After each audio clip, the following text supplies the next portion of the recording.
slush pile.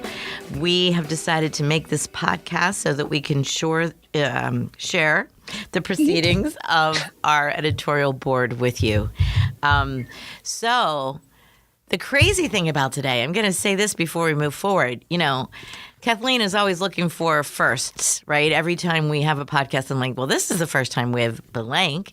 Today is, imagine this, we're almost 2 years into doing this, and it's the first time that it has been only Marion Wren and Jason Schneiderman and myself, Kathleen Volkmiller. We've been doing this for 2 years? Yeah, baby. Oh March 27th. It's the same day as I remember it so well because it's my dad's birthday. That was the day we launched. And yep, it'll be 2 years, March 27th, and we have never been the three of us. And I think I'm going to share this with our audience, too. The three of us have been working together for a really long time. Like Marion and I always like to garble over how many years, 20 years. Yeah, don't do that math. Don't do that math. No, Well, it's like I am the newcomer, and it's been like 18, right? Like I'm the newcomer, and I'm like, yeah, we've been together for like 18 years, so I haven't been here nearly as long as you guys have. Okay, Jason, but it's not that much younger either, so slow down. But anyway, we are sometimes known in the inner circle as the Klingon Council. Yes, true. Yes. True. Marion, would you care to explain to our listeners what the Klingon Council is? Oh, I don't know if I possibly could. It's just so encrusted with lore. Well, I mean, essentially, I can say concisely, and then you can add on. What I think it is if because we have 3 editorial boards in 3 different places, Philly, New York, and Abu Dhabi, we sometimes are faced with decisions that are too difficult to pass around to the entire group and do, have all those other voices chime in. So sometimes to just expedite a thing, whatever that choice might be, we hold a Klingon Council, which is us. So That's true. And then we play rock, paper, scissors. And then can you play rock, paper, scissors with 3? I'm so glad we're 3, though. Thank God we're 3. I sometimes read tea leaves to get the answers, but that doesn't really work. So we end up Klingon counseling it. So I would like to call this episode the Klingon Council episode. yes. No matter what we say or do as we move forward on this episode. So okay, let's go from there. So I'm Kathleen Volkmiller, and I am in the sound studio alone with Joe Zhang. Yeah. Nice. Wow. And I am an essayist, primarily a memoirist, although I'm going to be writing for Philly Magazine again and doing some pop culture pieces as well, or like cultural comments. So that's kind of exciting. And I am now going to go all the way to Abu Dhabi. Can you hear me? Hello from Abu Dhabi. Hello. I can almost hear you, Lieutenant Worf. This is Marion Wren, and I'm sitting here in my apartment in Abu Dhabi getting ready for a weekend of adventures at the Aspen Festival. The Aspen folks are descending upon the NYU Abu Dhabi campus as I speak, and I am really looking forward to having some time to sit down and catch up on some reading, which includes an essay by New York author Kathleen Volkmiller, whose spectacular essay appeared in Modern Love over the weekend. So, hello, Kathleen. I can't wait to hear more about that piece. And from Abu Dhabi, I bounce it over to Jason. Hello, I am in lovely Tribeca in my beautiful windowless office. That it's kind of like Vegas because I never know what time it is, what the weather is. Like I'm just deep in the heart of academia. But yeah, I am Jason Schneiderman. And I also wanted to say about the Klingon Council, for a while I tried to push a renaming and I wanted to call it double doctoring, which was, do you remember ER? Like on ER, if you have 2 doctors. I totally remember the double doctor. Right, you can override the patient. And when the patient is like, no, you can't do that to me, they're like, we're double doctoring you. But I think Klingon Council had more lasting cultural valence. I think you guys were right to stick with Klingon Council. Well, we are 3. We are not 2. And I, for one, don't remember double doctoring. So. Oh, Oh, well, okay. So maybe that's All why. right. Maybe me and my aggressive personality made it stay Klingon. Although I am is kind of Star Trek fan at all. I can do the Klingon thing. And I remember my brothers being really into it and like building. Remember when people built plastic models? Yeah. I remember a plastic model of the Star Trek Enterprise being like a prized possession of one of my brothers. All right. Because he had built it all by himself. So anyway, all of that said, I'm really excited today because we have 2 poems by Sarah Heffner and then a short piece that's very interesting. So I think we should start with the poems by Sarah Heffner, and I don't mind who reads what. So any jumping in?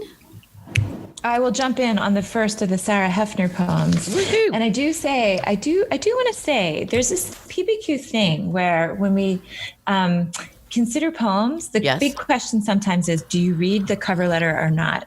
And the reason I raise that is because that last name Heffner so reminds me of Nicole Heffner Callahan. And I don't know if they're related, but they probably aren't related. There's 2 F's in this Sarah Heffner, and maybe Nicole has 1 F. I don't know. Well, then that would be a clear sign. But I don't think Nicole publishes as Nicole Heffner. I mean, she's Nicole Callahan. No, I don't think she publishes as Nicole Heffner Callahan. I think it's just unless we've discovered a nom de plume and she's coming out of it. I don't know. But anyway, I'm delighted to read Sarah Heffner's poem called I Love California More Than You. And can readers, if you get a chance to just look at that title in the show notes, I Love California More Than You, makes me love it already because it's I love California more than you love California. And also I love California more than I love you, right? Like, so that the title's already mocking grammar from the start. And so I was reading it as only number 2. I love California more than I love you. I was only reading it as I love California more than you love California. See, this is why we need a Klingon Council. Right. Okay. Yeah. So I love California more than you. Sarah Heffner. I thought only bullets lose inertia. I'm extinct in Pennsylvania, our city, a linoleum experiment. I fell. Steam eventually does. It was on the porch painting. I was little black air. Did I fuck that up? I might have fucked that up. Let me do that again. You just Joe, a little cut that whole thing and we're doing it again. Ready? I Love California More Than You by Sarah Heffner. I thought only bullets lose inertia. I'm extinct in Pennsylvania. Our city, a linoleum experiment. I fell. Steam eventually does. It was on the porch painting. I was little black air. Thank you. Thank you, Sarah Heffner. Yeah. Listeners, remember that you can go to the podcast page and see this poem. She's done some, these are short little stanzas. The poem in itself is short, but there's space in the lines that you should know about and see for yourselves. So I love that opening. I thought only bullets lose inertia. I mean, I think it's a great title. That Loving California is so wrapped up in all of these identities, and Joan Didion and, just stuff and Dana Gioia. And I just love that competitive California love. Yeah. I have to establish my California cred, but also, but the other valence of being I think I may need to go back to California because I don't love you as much as I love that place. But this person is not happy in Pennsylvania. No, she's and extinct you know what? there. Our city, a linoleum experiment might be, I don't know what that means, but I know what that feels, what I'm supposed to feel with that. Yeah. And it crushes my heart a little bit, but then I fell. Steam eventually does is such a great evocative image of cities. Holy crap, Sarah Heffner, how did you get there? Right? That notion of steam rising and then falling and just, the sort of that heart crushing place that she's in. Well, and the comparison of the self to steam when steam isn't tangible, steam, we can see it and then it dissipates. I like that a lot. The I as steam. Yeah. And the idea that, they were on a trajectory that just burned out. That they were on their way to something that just reached its conclusion. All right. So Jason, I love that, but that is all I need are 3 stanzas to get there. I fell, steam eventually does. Help me with this fourth stanza. It was on the porch painting. I was little black air. I kind of get tangled and bucked out of the poem there, and I'm a little baffled. I don't really. I mean, I trust the poem enough that I'm willing to go with it, and I like the strangeness of little black air. I mean, to create a narrative, I think that what happens is that she's on the porch when she has the moment of I don't love this enough, or I have something else that I love more, and this is not working for me. Or maybe a third read. It was on the porch painting when I was little, black, air. What if you do that? What does that mean? Well, a different reading than the 2 Jason gave. It was on the porch painting, and now I'm adding grammar, right? Right. That I was little, black, air. It's when she came to this epiphany that she gives us in the, what Jason did express, losing inertia and having to get out of pain. Because so the little black air is the inertialess soul, the inertialess steam. Yeah, the speaker falling. Right. Yeah. That's that right. So the space is this right. Insert comma on those white spaces. That's how I want to read it. Okay. I don't know, Sarah Heffner, if that's what you want, but it feels very weird to me. I mean, it doesn't resolve into something narrative or sense making to me. And I feel like I've been set up for that, and I'm kind of okay with this just open, weird expanse. Because there's such a strong emotional epiphany that sort of happens sort of between that second, in the first 2 stanzas and even in the title, there's the sense that she's already figured this out, right? And then the epiphany sort of happens in the 3rd stanza, and it's kind of narrativized. And then the 3rd stanza or the 4th stanza is just whoa, I don't know what happened there. Well, you know what? It's so funny. I love that notion of expanse, right? A sort of weird expanse of the poem, because I can specifically remember reading the batch of poems that Sarah sent to us. And I was, driving shotgun on a very long road trip, and I had my iPad out and I was reading PBQ poems, and this one stopped me in my tracks, so to speak, right? There was something about the command of those first 2 stanzas. It's like, you're in my house now. I thought only bullets leave inertia. And I was like, wait, what? Okay. What? All right. I'm extinct in Pennsylvania, our city, a linoleum experiment. I'm in, right? Absolutely.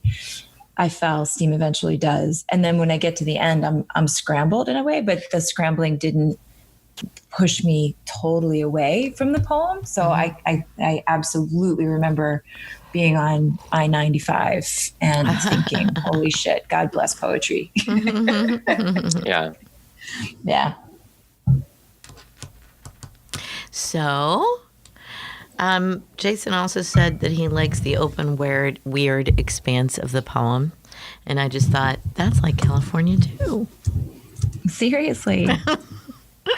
It all works. So you guys ready to vote? I think we're ready to vote. All right. Oops. And the cat's ready to vote? Is that a yes or a no? The cat is ready to vote. Did you hear the cat? The cat's meowing. My husband just came through the front door. Shit's going down in Abu Dhabi.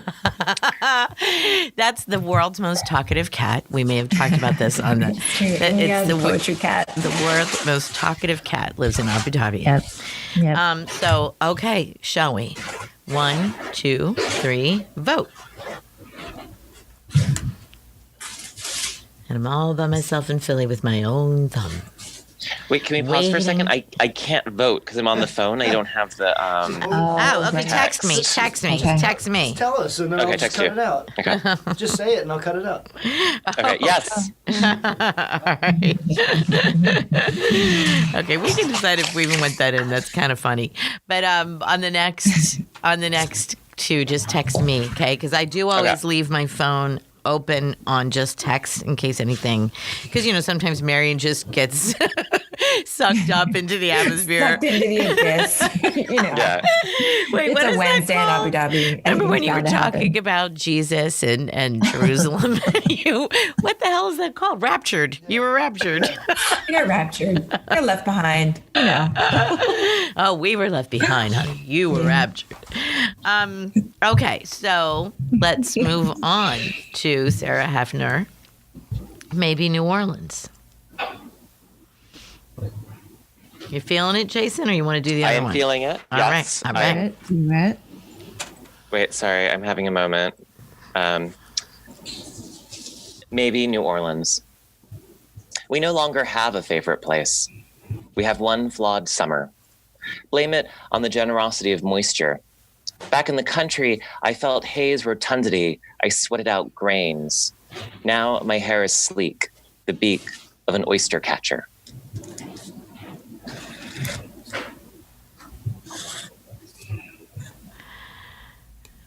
The generosity of moisture. Because it's really humid Yeah. in New Orleans. Yeah, I know. That was a cool way to describe it. The generosity of moisture. The beak of an oyster catcher. Help me with that, right? So oyster catchers, they have those little red beaks, right? Or are they those like razor, those long? Joe, can you pull up an oyster? He's on it. Go, Joe. I'm looking. I'm Joe's Googling got this right big, now. Oh, beautiful screen. Long red beach. Yeah, they're Is it a long black red and beak? white with Yeah. a big Long red red beak. I think I said beach. I said a beak. Huh? I meant beak. Beak. Long I red see. beak. Now Long my red hair is beak. sleek, Yeah. the beak of an oyster catcher. So the speaker has red hair. I think what I'm digging is these very unusual ways to describe nature, like generosity of moisture for high humidity and haze rotundity. I felt haze rotundity. What? I think it's because What's when you see rotund? hay bales, they're in circles, right? Like those big circular hay bales that you see when you're driving cross country. Okay. I guess Okay, I other was people thinking of see the them because they live there. That was a terrible thing of me. That was totally a silent thing of me to say. What do you mean? That you see when you're driving past them. Well, and you know what? I was Yeah.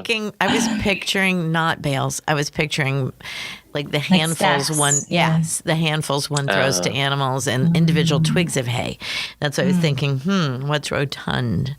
Rotundity. I felt haze rotundity. I sweated out grains.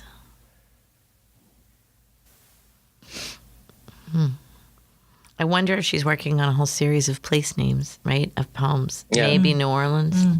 I love you more than California. I'm feeling less here to dig into than the other one. I'm less immediately smitten. I do want to linger, but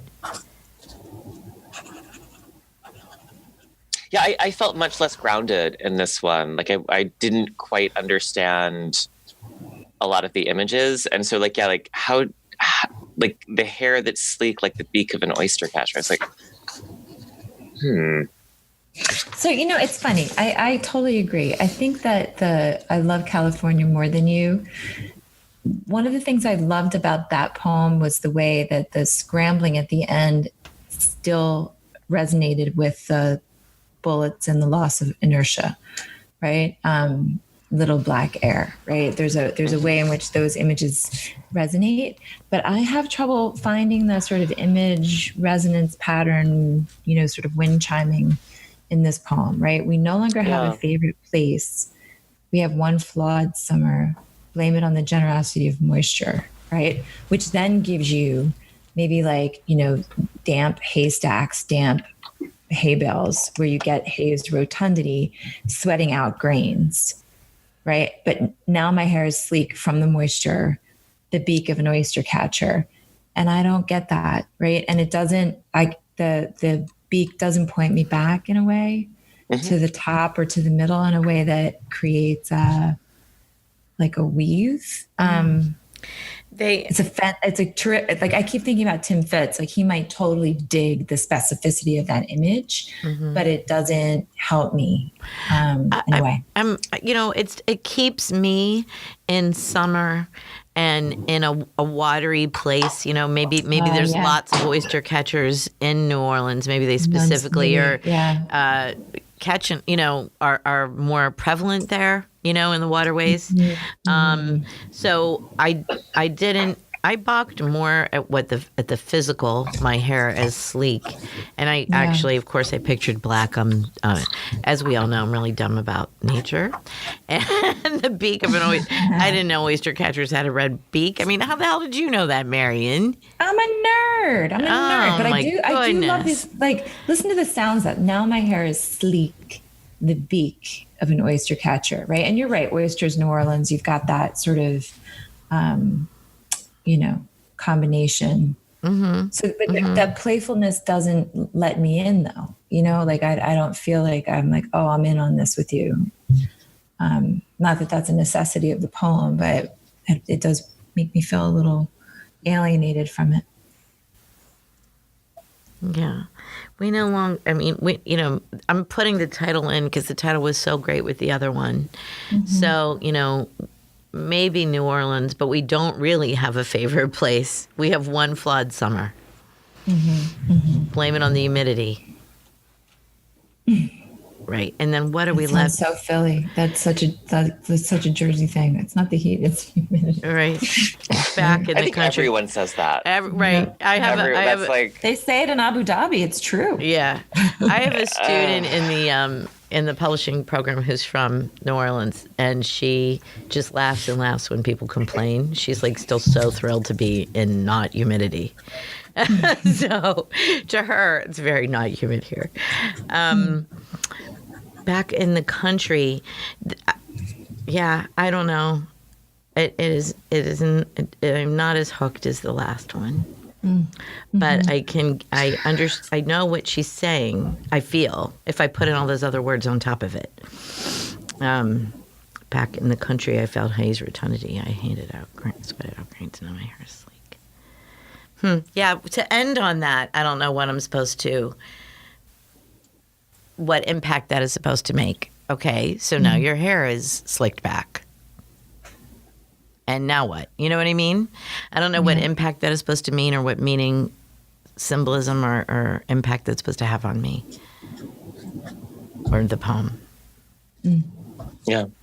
No, I mean, I feel like because the first one disorients us so in such exciting ways, with this one, we just feel lost, right? And so I think, in a certain way, like she's competing with herself because we all loved that particular poem so much. But yeah, I think particularly thinking about all of the pleasures that I got from the first poem, I don't feel them in this poem. Yeah. And I'm going to stick with my editorial or professorally or whatever. Like if this was in my class, I would, or in a group that I was in, I don't want that to be the ending. I want something that has more significance somehow. Yeah. So, okay, are we ready to vote? We are. I think so. All right. 1, 2, 3, vote.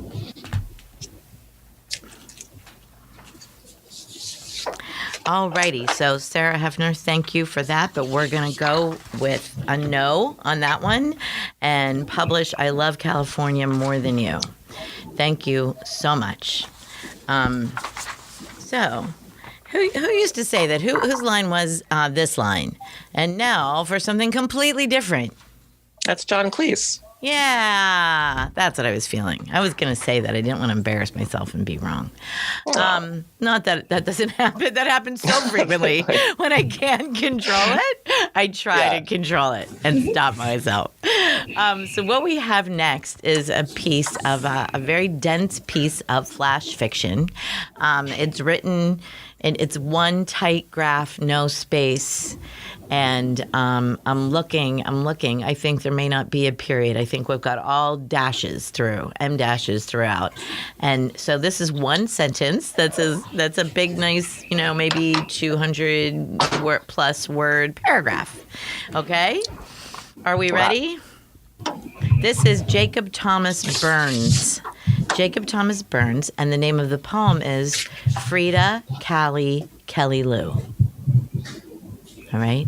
So, Frieda, Callie, Kelly Lou. Portland flights arrived at 12:35, 3:16, 6:46. The baggage handlers ready at wheels down, having already flipped a coin for who'd gut the plane of last-minute checked bags and who'd deliver them to the bridge, where the flight attendant, their attendant, bid farewell to passengers. And even when someone else was in her place, the handlers would feign a moment on the jetway for each other's benefit. A wink flashed between shuffling passengers, a flutter of fingers at her hip. Until it was days, then weeks without a sighting. Suspicions becoming fears, becoming fact. She had switched routes, or airlines, or professions.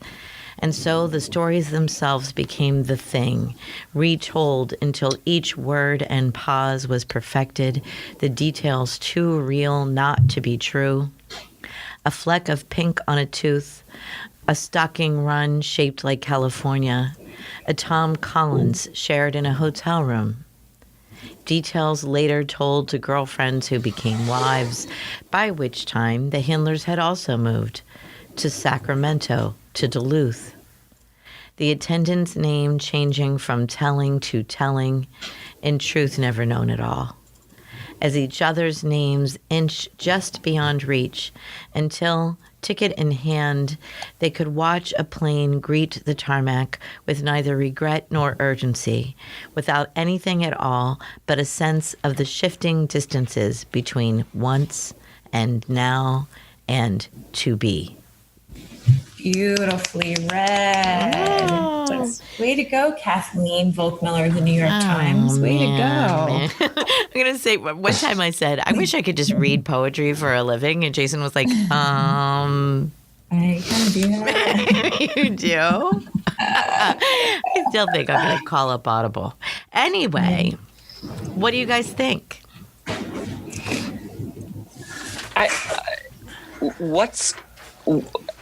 I don't understand. So it's that these people have developed this attachment to this particular flight attendant. Heck yeah. And they tell the story about her. Yeah. Or any flight attendants. I think they all are crushed out on on their own particular flight attendant. Mm-hmm. Okay.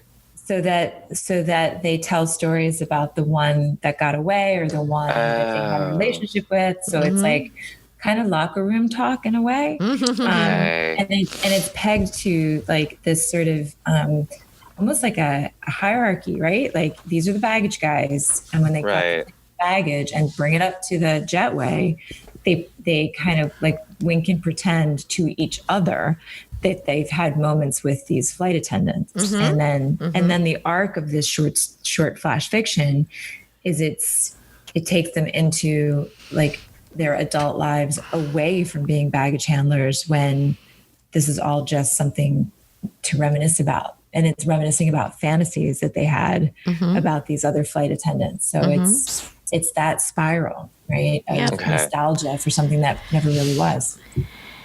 Thank you. My gosh, was that good, Mare? That was just so good. I do it. Yeah. No, you did a great job. That was amazing. You did a great job. That is pretty much exactly the way I read it. I'm not sure if it's one woman that they all talked about or what Marion said, like they each had their own. I love that list of names. And then, in the body of the piece when, they're not even sure they ever knew the name, and Marion called it locker room talk. And I know you meant the same thing that I'm about to say, which is, but with respect, like there's such love and endearing, this is not Trump talk. Right. Yeah. Marion, don't ever say that again. Joe, can you bleep that out? Can you just, when she says that talk, can you just like go or something? I said the T word. Or like a fart sound, maybe? That would work. Okay, sorry. Back to the piece. I think that's absolutely what I love about this is the respect and romance and idolization of these flight attendants. That's what I'm digging. So yeah, and I personally I love the last maybe 2 lines of the piece where it's they could watch a plane greet the tarmac with neither regret nor urgency, without anything at all but a sense of the shifting distances between once and now and to be.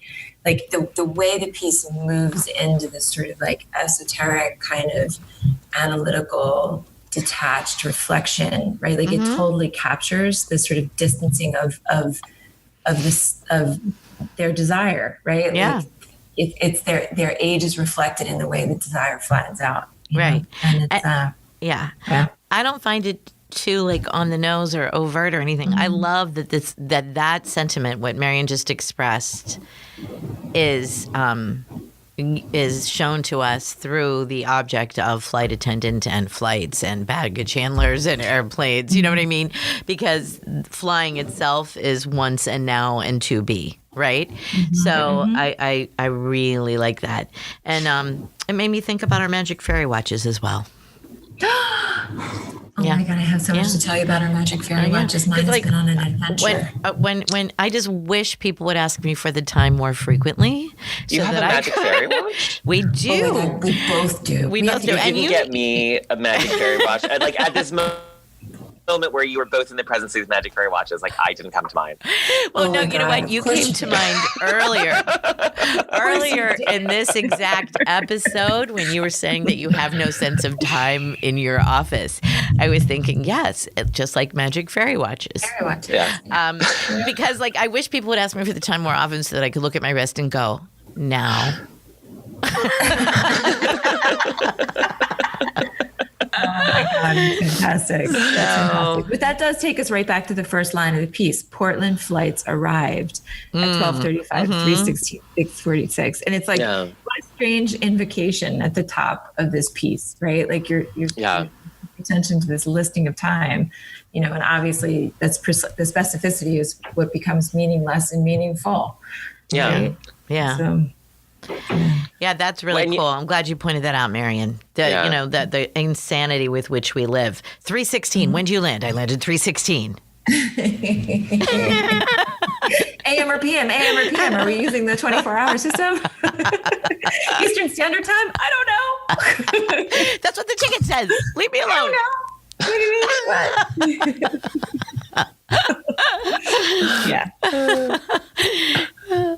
Sorry. Go ahead, Jason. You were about to say something probably far more intelligent than that. I was going to be boring. I was going to say that like one of my favorite things about jobs is when you have like this stupid knowledge from, things like what times the flight from Portland lands and knowing that. Like I just remember this one time I knew the serial codes on keys.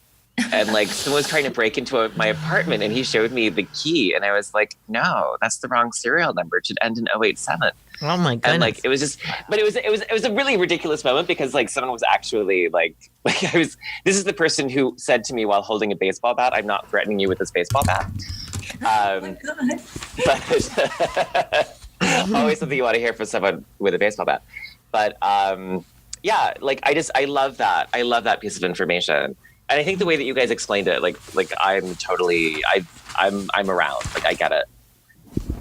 I get it. And like, I do love the way in which this person, and again, it's like a job. I mean, right? Like the local Romeo, like someone who, even though in the real world, they wouldn't be, that exciting, but like, because you have this enclosed little space, that particular airline stewardess becomes a venerated object of desire, an unattainable object to be watched and seen and contemplated. Like I love that, and invested it, right? Like the ways that those investments that like starts with the times and knowing those kind of continues across over this this attachment that's lifelong. Well, and Jason, it's that too, that attachment to something that is ultimately, right? It's like you're complicit in your exploitation, right? Like there's like the meaningfulness of work is also like cultivated with these fantasies, right? Like you're able to commit to this repetitive grunt, sort of gutting the flight every, at 12:35, 3:16, that routinization, right, is like amplified and made more gorgeous, right, with these fantasies, right, that then you move past and look back over your shoulder at simultaneously too, so. It wasn't that long ago, like within the past decade, and I should have known far earlier, that pilots and flight attendants do have a schedule. They have a route, and they are always on the, this flight to this thing. I didn't know that for a long time of my life, and I still find it fascinating. That it's like a bus route, but it's in the air. It's like in the sky. That's always been stunning to me. And I do have a thing about the ramp agent people. And so I think that was another reason why I was just digging that whole life of being the people that are doing exactly that, like throwing the planes off, throwing baggage off and on, and running onto the plane and getting out the trash, and like that whole behind the scenes of flight has been a source of fascination for me. I don't exactly know. Did you why. see that Almodovar film? The English title was "I'm So Excited," but the Spanish title was "Los Pasajeros Amantes." But it stars Penelope Cruz and who's, oh my God, I'm blanking on his name. The gorgeous one. He was in Philadelphia in all the Almodovar films. He was Antonio Banderas. Oh, Antonio Banderas and Penelope Cruz are they're like the baggage handler and the runway people. And what happens in their first like 3 minutes of the film like sets in motion everything. Oh my gosh, I'm totally gonna have to find that movie. It's so good. I love this movie. A lot of people didn't like it. They thought it was a little light. I'm so excited. I loved it. I'm very excited. And the flight attendants, because the plane might crash, and the flight attendants perform a lip sync to "I'm So Excited" in order to entertain. I'm dying. Screw classes today.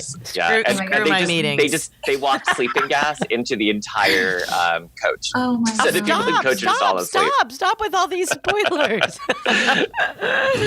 Yeah, well, you made me even more excited. You know what, you guys? I think that we forgot to vote. Sorry. Yeah. Let's do that. Let's do that real quick, and then we can jump right back into chatting. Okay. There we go. 1, 2, 3, vote.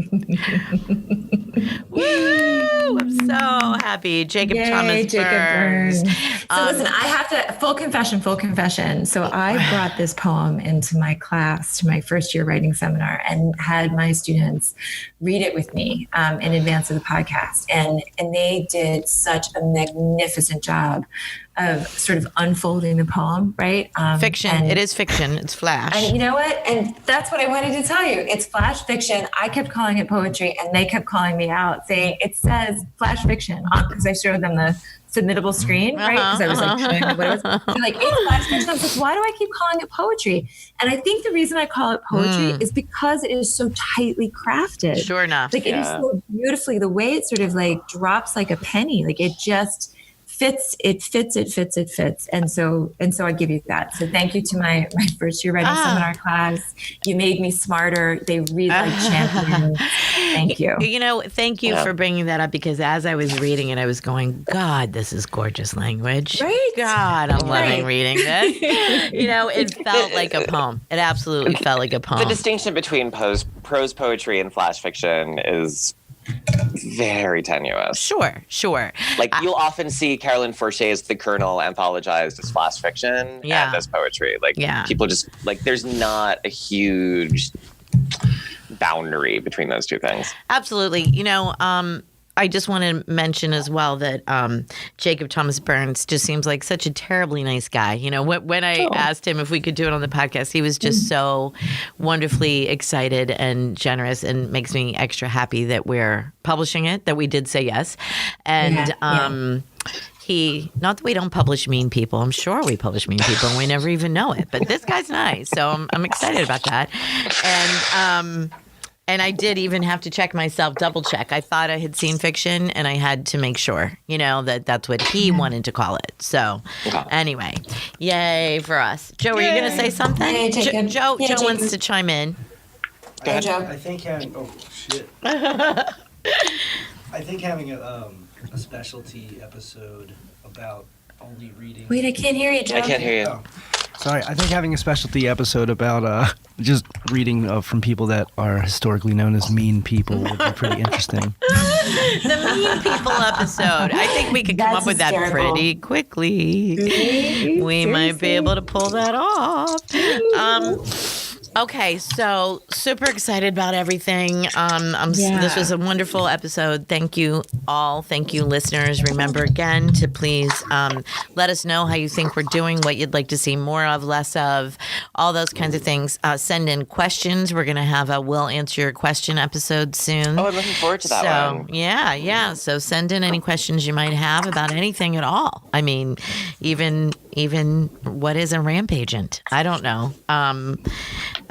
Anything. So thank you for that. And please keep following us on all social media platforms. And I have to say this, even though I always yell at everybody else for using topical references.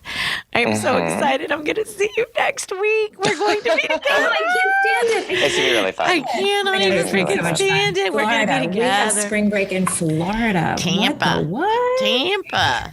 How did that never happen? All these years, we have never been together in Florida at spring break time. We should tell all of our listeners to come and find us at the booth, and we'll all be wearing coconut bras. In the breaks Is that a thing times. you do on spring break? It's like a spring break thing, right? No? Is that Only your mom. I feel like a Betty Boop cartoon thing. Like, I don't think anyone. I'm going to ask your mom if we can I have a picture of your mom in a coconut bra. Yeah, we should borrow my mom's coconut bra. She's got a good one. Well, you know what? We'll use that on the Tampa podcast, on the AWP podcast. God. Yeah, I'm going to go on Amazon and order us coconut bras right now. I love it. Go. I'll wear it over whatever. I would I'm going to wear it. seriously. Or under. Over, under. All right. Thank you. Yeah. Bye, Thank everyone. you. Keep reading. All right. Come on. Love you guys. Bye.